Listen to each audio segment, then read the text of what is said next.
Queremos convidar você para que você esteja abrindo a sua Bíblia, ou a Natália colocando aí na tela, não é? O texto que se encontra em Mateus capítulo 9, versículo 14 até o versículo 26. Vamos ler esse texto bíblico, esse texto sagrado, né? Essa palavra de Deus, e esperando que essa palavra de Deus que nós estaremos lendo, estaremos comentando, ela seja oportuna, né? Ela tenha endereço certo, ela tenha sentido o coração de cada um de nós presente nesse santuário. Glória a Jesus. Diz assim: então os discípulos de João vieram perguntar-lhe: porque nós e os fariseus jejuamos, mas os teus discípulos não? Jesus respondeu: como podem os convidados do noivo ficar de luto enquanto o noivo está com eles? Virão dias quando o noivo lhe será tirado, então jejuarão. Ninguém põe remendo de pano novo em roupa velha, pois o remendo forçará a roupa, tornando pior o rasgo. Nem se põe vinho novo em vasilha de couro velha, e se o fizer, a vasilha arrebentará, e o vinho se derramará, e a vasilha se estragará. Ao contrário, põe-se vinho novo em vasilha de couro nova, e ambos se conservarão. Falava ele ainda, quando um dos dirigentes da sinagoga chegou, ajoelhou-se diante dele e disse: minha filha acaba de morrer. Vem e impõe a tua mão sobre ela, e ela viverá. Jesus levantou, foi com ele, e também os discípulos. Nisto, uma mulher que havia 12 anos vinha sofrendo de hemorragia, que chegou por trás dele e tocou na borda do seu manto, pois dizia a si mesma: se eu tão somente tocar em seu manto, ficarei curada. Voltando-se, Jesus disse: ânimo, filha, a tua fé a curou. E desde aquele instante a mulher ficou curada. Quando eles chegaram na casa do dirigente da sinagoga, viu os flautistas e a multidão agitada, e disse: saiam, a menina não está morta, mas dorme. Todos começaram a rir dele. Depois que a multidão se afastou, ele entrou, tomou a menina pela mão, ela se assentou. A notícia deste acontecimento espalhou-se por toda aquela região. Amém? Muito bem, este é o texto sagrado.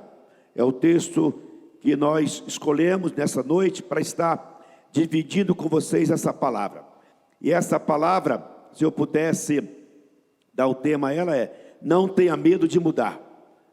O tema seria: não tenha medo de mudar. Tá? Está aqui alguns assuntos em evidência. Está alguns assuntos aqui em voga, né? O primeiro assunto aqui é o assunto do jejum, né? Aliás, por falar em jejum, eu quero convocar todos os casais, todos os pais, todas as mães, tá? Para esta semana você estabelecer um jejum em favor da sua família, a sua família. Eu não vou programar a semana inteira, mas eu queria que você, em concordância com a sua mulher, você estabelecer só dia tal, nós vamos jejuar. Você convida a sua casa para jejuar com você. Se o seu filho não for crente, não importa, pode pedir para ele jejuar também, que vai fazer sentido, tá bem? Que eu queria que vocês estivessem inteirado da importância de jejuar em favor da sua casa, da sua família, tá bom? Então eu queria que você programasse aí na segunda, na terça, ou na quarta, ou todos os dias da semana, um jejum da sua família, tá? Um jejum. Olha, você iria orar com a sua família e declarar: estamos jejuando uns pelos outros nesta semana. Eu queria contar com a compreensão, com o interesse, com a vontade de todos vocês, tá? Eu estou convocando porque senti de Deus, de nós estarmos aí pleiteando, né? Pleiteando com Deus, uma bênção especial em favor de cada família da nossa igreja, tá bom? Então, por favor, atenta, por favor, à voz do seu pastor. Jejum nessa semana, amém? Muito bem. Jesus aqui não estava condenando o jejum que os discípulos de João e os fariseus faziam. Estavam condenando que não era a prática daquele jejum, estava sem nexo, estava sem o sentido devido, porque jejuar sem a companhia, sem a razão, sem Jesus, esse jejum não tem razão, não tem sentido. Todo jejum, para ter validade, tem que ser com a participação de Cristo, né? Invocando a Cristo, adorando a Cristo, buscando a sua presença, né? E assim por diante. Porque fora, o jejum fora dessa comunhão, dessa vida com Jesus, é um jejum que nós chamamos de jejum tradicional, jejum convencional, até alguma terapia, né, física, alguma coisa que de interesse físico. Mas o jejum espiritual, ele tem a proposta da gente estar fortalecendo a nossa comunhão com o Senhor Deus, fortalecendo a nossa vida espiritual e fazendo mais forte a nossa comunhão com o Senhor nosso Deus. Amém? Muito bem. Agora o texto aqui, a frase mais importante desse texto aqui, foi que Jesus fez uma observação, fez uma colocação em face dessa repreensão do jejum. Ele falou assim: ninguém põe remendo de pano novo em roupa velha, porque vai ficar pior do que está, né? Além de estragar o remendo, vai também rasgar a roupa velha. Da mesma forma, ninguém põe vinho novo em odre velho, né? Porque o odre velho vinho novo em odre velho provoca uma fermentação, e aquele couro que suporta o vinho vai explodir, vai estragar e vai também dar prejuízo, né? Interessante é que Jesus falava essas palavras ainda quando de repente chega para ele o chefe da sinagoga, né? Ou seja, aquele homem que era praticante da lei, aquele homem que conhecia os rituais do judaísmo, aquele chefe da lei que conhecia as práticas da religiosidade dos judeus, né? Ele sabia muito bem como proceder diante desses assuntos de ordem religiosa. Mas a atitude deste chefe da sinagoga foi esta: ele foi diretamente para Jesus, né? Chegou até Jesus e falou: olha, Jesus, minha filha acaba de morrer, né? Minha filha acaba de morrer. E ele faz uma colocação muito interessante: vem, impõe as mãos sobre ela e ela viverá. Olha bem, esse homem era um fariseu, era um judeu, era praticante do judaísmo, mas ele estava convencido que nenhuma intermediário, nenhuma coisa parcial, nenhuma coisa provisória resolvia o seu problema. Ele buscava, ele pedia algo que fosse definitivo, a solução definitiva do seu problema. Foi por isso que ele foi para Jesus e expôs claramente a sua necessidade, o seu problema, a sua angústia, a sua dor que estava passando, né? E ele não teve nenhuma vexame, nenhuma dificuldade de apresentar Jesus, ajoelhando a seus pés, reconhecendo que ele é Senhor, reconhecendo que ele tem poder e autoridade sobre a morte, né? Sobre a morte, porque chegou e disse: Senhor, vem, impõe as mãos sobre a minha filha e ela vai viver, ela não vai morrer. Então aqui estava aquela compreensão de um homem que sabia o poder que havia em Jesus. Agora, veja bem, se esse chefe da sinagoga tivesse buscado outros caminhos, outros atalhos, né? Tivesse buscado outros recursos, ele não obteria a bênção, não obteria a solução do seu problema, né? Ele estaria padecendo da mesma dor, da mesma consequência, e haveria de certamente sepultar sua filha. Agora, no outro caso, nós encontramos também que Jesus indo ir para a casa desse chefe da sinagoga, ele encontra com a mulher. A mulher, a Bíblia não conta o nome dessa mulher, mas conta a sua realidade. A sua realidade era que ela tinha uma doença, um fluxo de sangue, aonde ela padecia há 12 anos. Diz a Bíblia em outro evangelho assim, que ela gastou tudo que possuía, indo de mal a pior. Gastou tudo que ela possuía, os seus recursos materiais, foi procurando os médicos e os curandeiros que havia naquela época e não encontrou solução. Então a Bíblia diz no evangelho de Lucas que ela ia de mal a pior.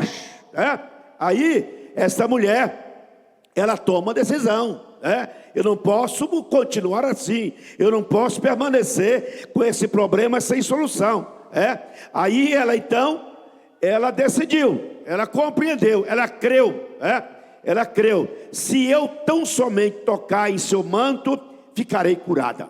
Foi a posição, a decisão, a crença, a confiança que ela assumiu, e isso aconteceu. Ela tocou nas vestes de Jesus e foi literalmente curada de uma enfermidade que há 12 anos padecia, E Jesus a curou e mandou ela: ânimo, filha, a tua fé te curou. Amém? Agora, a gente observa, meus irmãos, nessa ideia, nessa expressão cristã, essa expressão de Cristo, remendo novo em pano velho, ou colocar vinho novo em odre velho, nós tiramos algumas conclusões, e eu gostaria de estar dividindo com você, ou ajudando você também a desenvolver essas compreensões. A ideia é essa, olha, não conforme com solução que não resolve o seu problema, mas que tão somente produz um mero paliativo.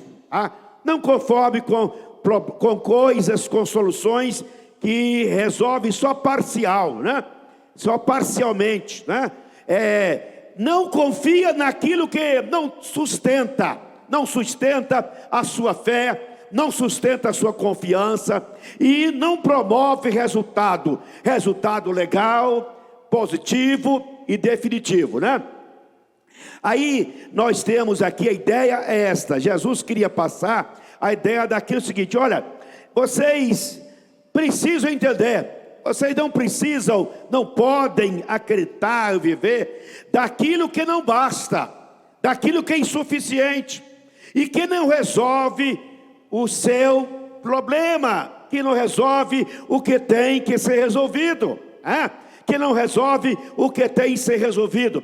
Agora, o problema maior que Jesus estava colocando aqui nessa ideia, remendo novo em pano velho, vinho novo em odre velho, Jesus estava dizendo assim: o pior de tudo é que as pessoas, além de não resolver o problema vai ficando cada dia pior, vai ficando pior, vai ficando mais danoso, mais terrível, e assim por diante. Aí essa ideia passa para a gente a seguinte ideia, que a gente podia concluir assim. Essa ideia traz para nós a seguinte ideia: é o mesmo que colocar perfume em carniça,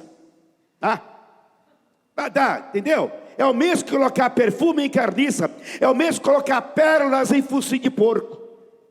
Resolve alguma coisa? É o mesmo querer consertar o que está estragado, é o mesmo que lataria nova em motor fundido, é o mesmo que você colocar dinheiro bom em coisa ruim, é a mesma coisa. Essa ideia foi essa, de você não ter nenhum efeito definitivo, como o chefe da sinagoga obteve, como também a mulher que padecia o fluxo de sangue obteve. Veja bem,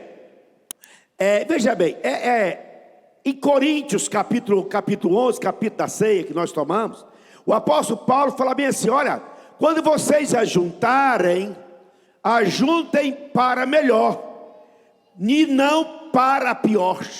Porque havia naquela época de Paulo, muitas pessoas que vinham para a igreja, e em vez de melhorar, ficavam pior do que estavam. Entendeu? Em vez de melhorar, de sarar, em vez de curar, ficava pior, mais incrédula, mais distante, mais assim, mais sem vida, né? Sem aquilo que é importante, sem solução, mais bloqueado e mais tímido na fé, e assim por diante. Então Jesus estava contestando exatamente isso, que aquele povo estava jejuando numa prática de uma espiritualidade ilusória, de a prática de uma religião inoperante, de uma religião que não provocava efeitos positivos, uma religião que não provocava nova vida, enfim, que não provocava nova vida. O que está em voga aqui é exatamente que o cristianismo, né, o evangelho de Cristo, ele tem que provocar nova vida, tá? Tem que provocar novo caráter, novo homem, nova pessoa, nova criatura, novo tempo, novo pensamento, novos sonhos e assim por diante. Então o evangelho de Jesus tem esta aplicação, este convite, né?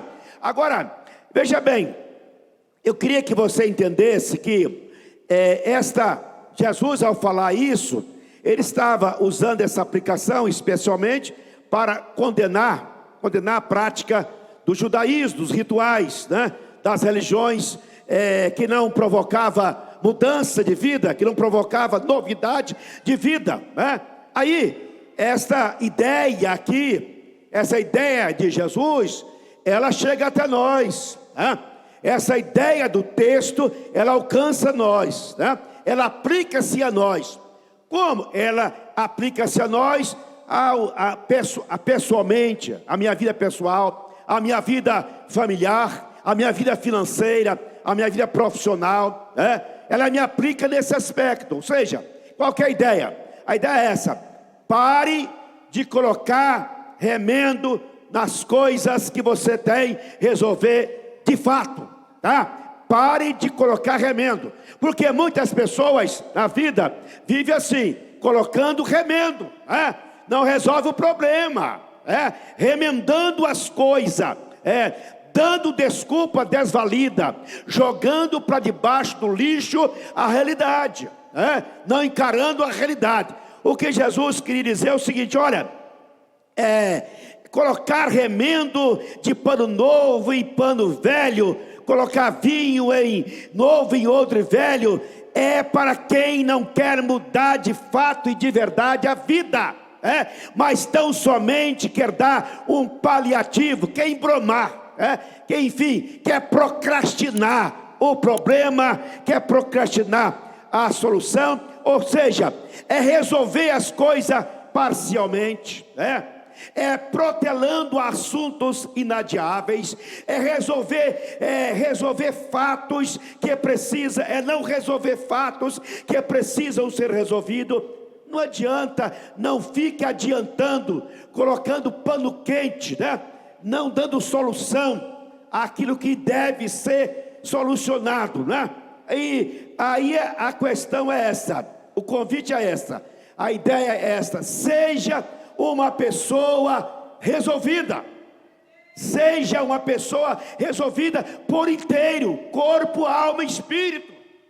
Seja uma pessoa resolvida, corpo, alma e espírito. Ou seja, seja resolvido consigo mesmo, seja resolvido com o seu próximo, e também seja resolvido com o seu Deus. Amém? Seja uma pessoa resolvida. Sabe, irmão, o problema mais sério da vida é a gente ser mal resolvido, sabe? A gente ser mal resolvido, adolescente mal resolvido, jovens mal resolvidos, casais mal resolvidos, irmãs mal resolvidas, irmãos, homens mal resolvidos. Gente, a gente precisa compreender que o evangelho é poder de Deus para transformar o homem e fazer esse homem mudar, de forma que ele pareça, que ele entenda, que ele viva a excelência de uma vida nova, de uma novidade de vida, porque o Evangelho é poder de Deus para transformar o homem numa criatura abençoada, resolvida, salva e totalmente liberta de todas as amarras. Amém? Meus irmãos, portanto, a ideia é essa: seja uma pessoa resolvida consigo mesmo. Por favor, não seja uma pessoa que resolva os seus problemas com remendo, tá? Porque a coisa, preste atenção, tem coisa na vida, irmão, se você não resolver devidamente, certamente, aquilo que está ruim, vai piorar. Está entendendo? Aquilo que não presta, vai ficar mais imprestável ainda.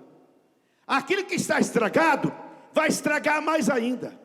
Então o que Jesus estava dizendo para aquele povo é este: olha, vocês precisam acabar com isso, vocês precisam acabar com o remendo, botar coisa boa em coisa ruim, A gente, hoje foi lido aqui, a carne não aproveita nada, né? Ou seja, não queira você colocar o que é espiritual em conformidade com o desejo da carne, é isso que está falando o texto. Não queira colocar as coisas espirituais em acordo com as coisas que Deus condena, aquela ideia, sair do mundo, mas o mundo não sai de mim, sabe dessa ideia? Sair do mundo, mas o mundo não sai de mim. Não adianta você sair do mundo e o mundo não sai de você. Fui tirado do inferno, mas o inferno está dentro de mim. Mas não tem jeito, você tem que ser liberto por inteiro, a novidade de vida é completa. O Evangelho é integral, corpo, alma e espírito. A gente tem que ser sadio do corpo, sadio da alma e sadio espiritualmente também. Glória a Jesus. Amém? Agora, o Evangelho, irmão, o Evangelho de Cristo tem que, o Evangelho de Jesus, Evangelho de Jesus se caracteriza por resultados, por consequências, por efeitos. Resultados, consequências e efeitos. Não é? O Evangelho de Jesus não é a religião que as pessoas permanecem como estão. O Evangelho de Jesus não é uma ideia filosófica que as pessoas têm uma teoria de uma crença. A religião de Jesus não é uma ideia, um pensamento de uma pessoa sábia, inteligente, não. O Evangelho de Jesus é poder de Deus para transformar o homem e causar alguns efeitos, tipo: estava morto e revivi, estava perdido e fui achado, estava condenado e fui liberto, era escravo, agora sou livre, estava doente, agora sou curado, estava em trevas e agora vivo na luz. Amém? O Evangelho de Jesus é de resultados. A ideia, portanto, nós temos a consciência que a gente precisa praticar uma espiritualidade certa, verdadeira e eficaz. Uma espiritualidade certa, verdadeira e eficaz. Mudança é o que provoca o Evangelho. Mudança de rumo, mudança de pensamento, mudança de comportamento, mudança de sentimento, mudança de ações e reações.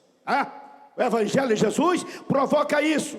A gente precisa ter ideia de que o Evangelho tem que provocar essas alterações da vida do homem, na família do homem. O Evangelho tem que trazer consequência, e essas consequências precisam ser reais, serem visíveis e serem vivenciadas. Serem reais, serem visíveis e serem vivenciadas. Ou seja, elas são reais.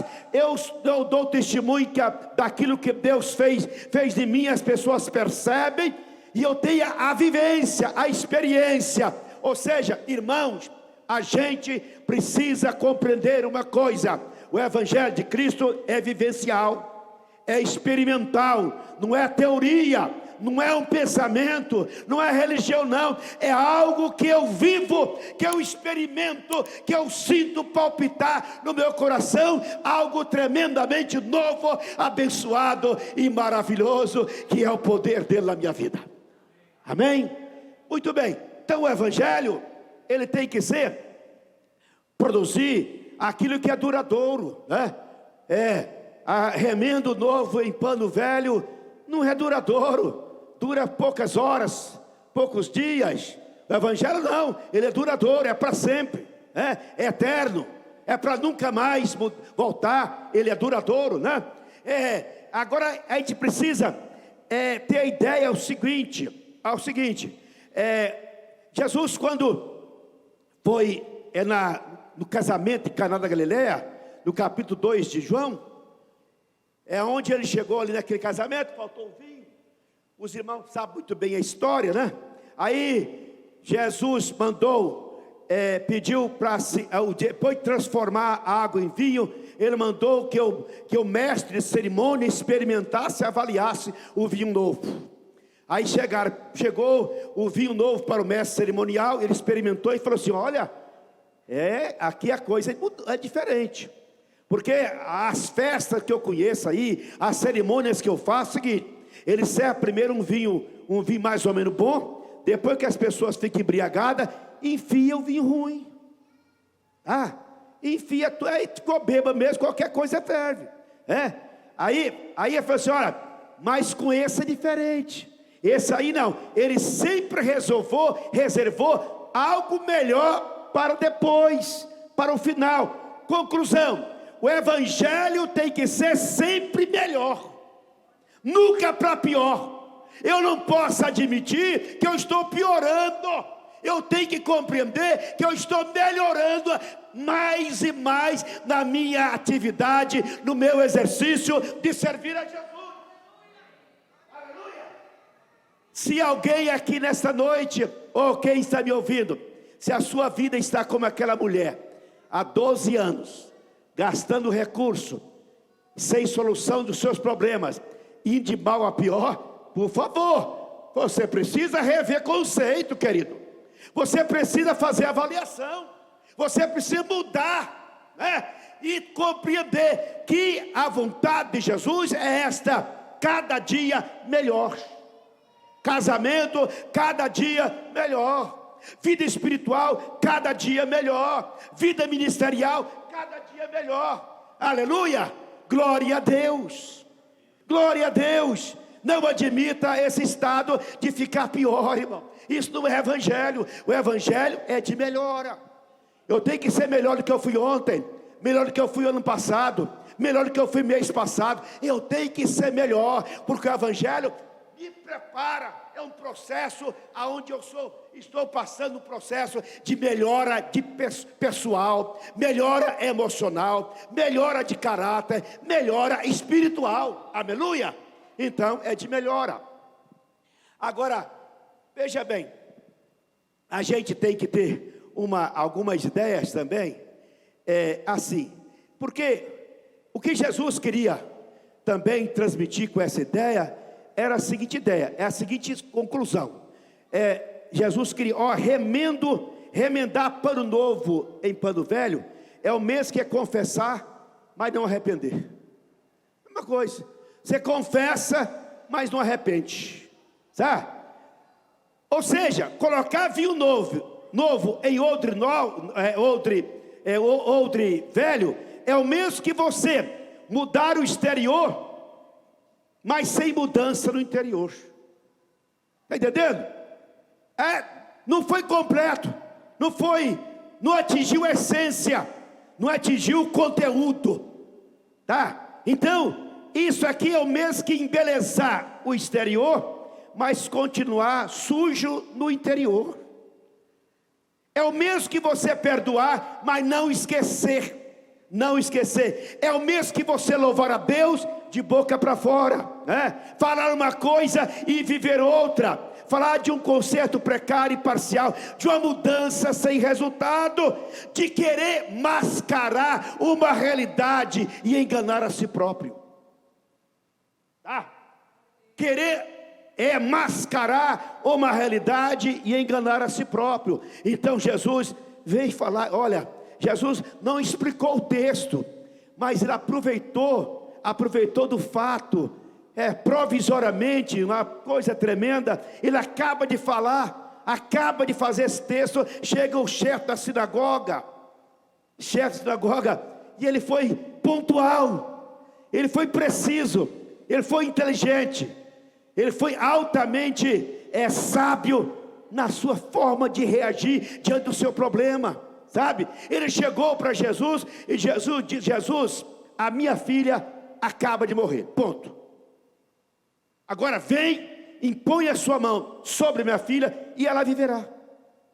Irmão, a solução é simples, desde que você não coloque remendo, tá?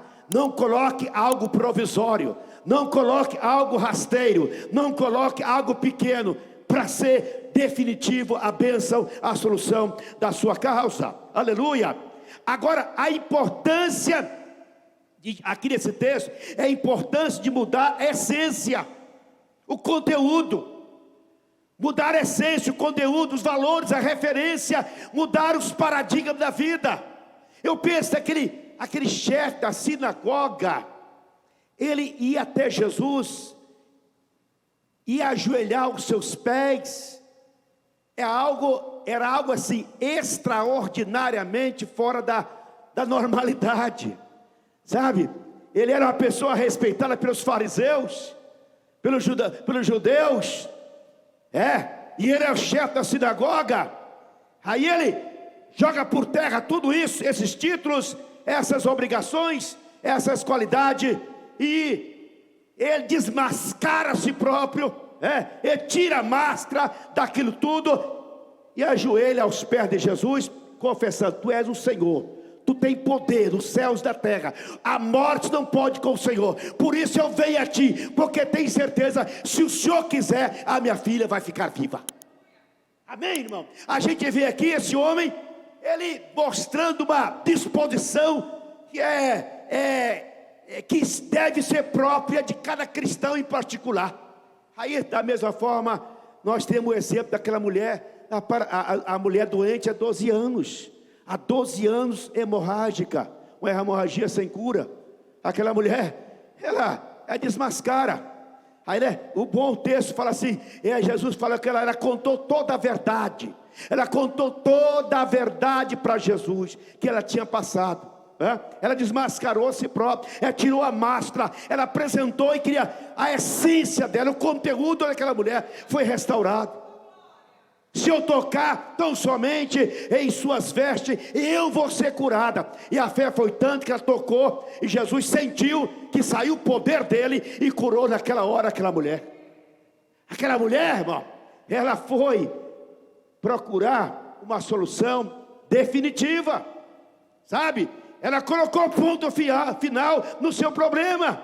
Ela encerrou 12 anos de luta, 12 anos de tribulação, 12 anos de enfermidade. Ela colocou ponto final do dia que ela se abriu. Ela tirou a máscara e confessou, entregou por inteiro a Jesus e disse: se eu tocar em suas vestes, eu vou ser curada. Aleluia. Agora, a gente tem que saber o seguinte: o evangelho é completo, irmão. O evangelho não pode ser parcial. O evangelho não completa a minha religião, não. O evangelho não é complemento da minha fé, não. O evangelho não é complemento da minha crença, não. O evangelho é integral, é completo. Ele é um pacote completo: salvação, libertação, cura, justificação e por fim glorificação. O evangelho é comunhão, o evangelho é bênção, é alegria, é vitória, é santidade, é céu, é glória. O evangelho é completo na nossa vida. Agora, sabe, eu tenho muito medo dos títulos chamados evangélicos começaram a viverem uma parcialidade do que o evangelho tem. Paulo, quando foi ter com os irmãos em Roma, ele falou assim: eu vim ter com vocês na plenitude da bênção que há no evangelho de Cristo. sabe? Eu vim ter com vocês na plenitude da bênção que há no Evangelho de Jesus Cristo. Aleluia, glória a Jesus. Eu lembro de uma passagem interessante. O primeiro cego na terra que passou a ter vista, a primeira cura de uma pessoa cega, está no capítulo 9 de João, quando Jesus cura aquele paralítico de nascença. Aquele paralítico de nascença, Jesus chega e cura aquele homem, e os vizinhos, familiares, falam assim: mas não pode ser ele, não é ele era cego, ele era esmolé, ele era triste, ele era acanhado, não pode ser ele, é aquele que vivia sentado na beira do que, não pode ser, não é ele. Aí, não, sou eu mesmo, sou eu, aquele que era cego, sou eu, aquele que era esmolé, sou eu, aquele que era triste, mas eu conheci um homem chamado Jesus, que me curou por completo. Amém? Não foi só os olhos, mas curou a alma, curou o espírito, curou as emoções, a autoestima, curou por completo aquele homem. Por isso ele glorificava a Deus na bênção que ele alcançou através de Cristo Jesus. Meu irmão, a ideia é esta.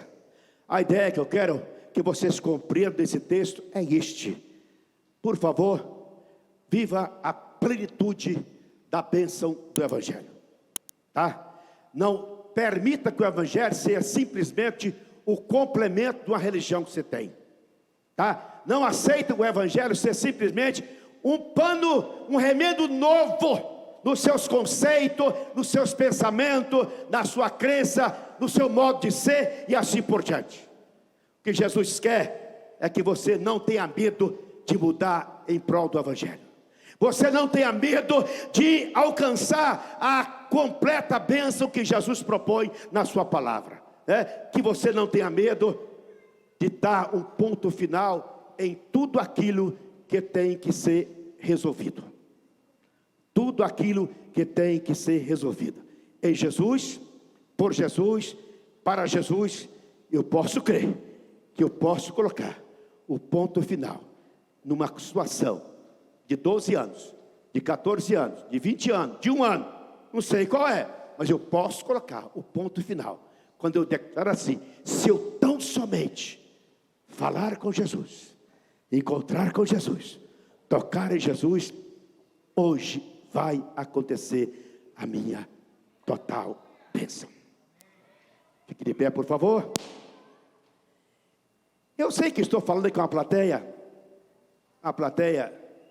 de crentes abençoados. Estou falando aqui uma plateia de crentes todos conscientes, né? Conscientes. A plateia de todos os crentes aqui batizados. Mas eu quero falar com você, bem particularmente aqui nessa noite, antes de nós orarmos. Mesmo assim, é possível que você tenha praticando esse erro aqui, tá? Esse erro aqui. Querido, pare de colocar remendo nos seus problemas. Querida, pare de colocar remendo em suas emoções, em seus conceitos, em sua autoestima, em sua vida. Pare com isso, tá? Pare de colocar, ou seja, rompa com aquilo que não vai te causar nenhum benefício a mais, tá? Rompa com tudo que não promove eficácia, mudança na sua vida, que não promove uma eficácia, transformação na sua vida, que não promove uma eficácia, vivência dos benefícios da bênção do Evangelho. Irmão, Evangelho é alegria, Evangelho é autoestima, salva, liberta. Irmão, Evangelho é você sintonizar quem você é, porque você está aqui. para quem você vive, por que você vive.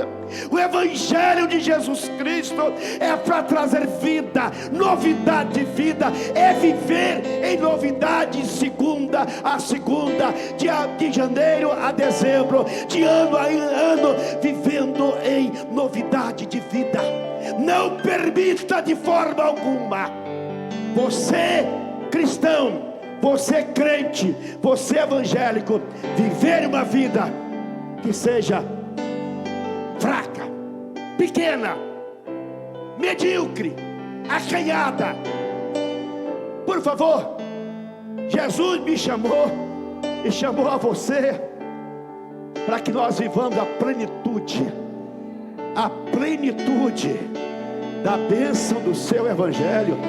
Aleluia, da plenitude, da bênção do seu. Se eu pudesse nessa noite aqui, eu queria entrar em seu coração e fazer: irmão, viva a beleza, a glória, a excelência do evangelho de Cristo. Viva a plenitude do evangelho de Cristo. Glória a Jesus. Nessa noite nós vamos orar. Eu não posso fazer mais nada do que isso, mas eu posso pedir: Espírito Santo, o Espírito Santo que foi cantado aqui nesta noite, vem, Espírito Santo, trabalha com meu irmão, com a minha irmã, no coração da minha irmã, do meu irmão, trabalha no coração dele, faz que seja completa a obra que o Senhor tem para fazer em nós. Tira de nós todo remendo, Senhor, todo remendo, todo vinho velho, queremos jogar fora, todo pano velho, jogar fora. Nós queremos novidade de vida, plenitude de vida. Nós queremos vida espiritual efetiva e abençoada. Aleluia, glória a Deus. Nós pregamos aqui esta manhã sobre a evidência, o batismo com o Espírito Santo, em falar língua estranha. Nós queremos deleitar em Deus em mistério, em língua estranha. Nós queremos profetizar no Espírito, nós queremos nadar no Espírito, nós queremos envolver no Espírito, nós queremos ser tomado, envolvido, possuído pelo Espírito Santo, para que a gente possa sentir o Rei de Deus, a glória de Deus em nós. Glória a Deus. Levante a sua mão para o céu. Aleluia. Adore a Jesus, porque ele aceitou a oração daquele chefe de sinagoga, porque ele falou: vem, põe a mão sobre a minha filha e ela vai ficar curada. Aquela mulher falou: eu vou tocar no Senhor e vou ser curada. Jesus está aqui. Toca nele nesta noite, ajoelha pelos seus pés, confessa o poder dele e receba a provisão, a bênção que você tanto precisa e necessita do Senhor. Deus da glória, Deus bendito, Senhor da glória, soberano dos céus e da terra, magnificado Senhor, adoramos a Ti, porque Tu és, ó Pai, aquele que trouxe para nós, aleluia, uma obra completa, sem parcialidade, uma obra, Senhor, que não precisa de complemento, mas ela é integral, ela salva o corpo, salva a alma, salva o espírito, resolve as questões de emoção, dos sentimentos. Ela traz, ó Pai, novo pensamento, novos comportamentos. Ela traz mudança em nós. Nesta noite eu peço a Ti, Senhor, que cada filho Teu saia daqui nesta noite, Jesus Cristo, oh Senhor, rejeitando tudo que é remendo, mas que queira a plenitude da Tua palavra, da Tua bênção, do Teu poder, da Tua misericórdia, do Teu evangelho, em nome de Jesus, aleluia. Espírito Santo, ministra essa bênção na vida do meu irmão, da minha irmã, no dia de hoje, aleluia.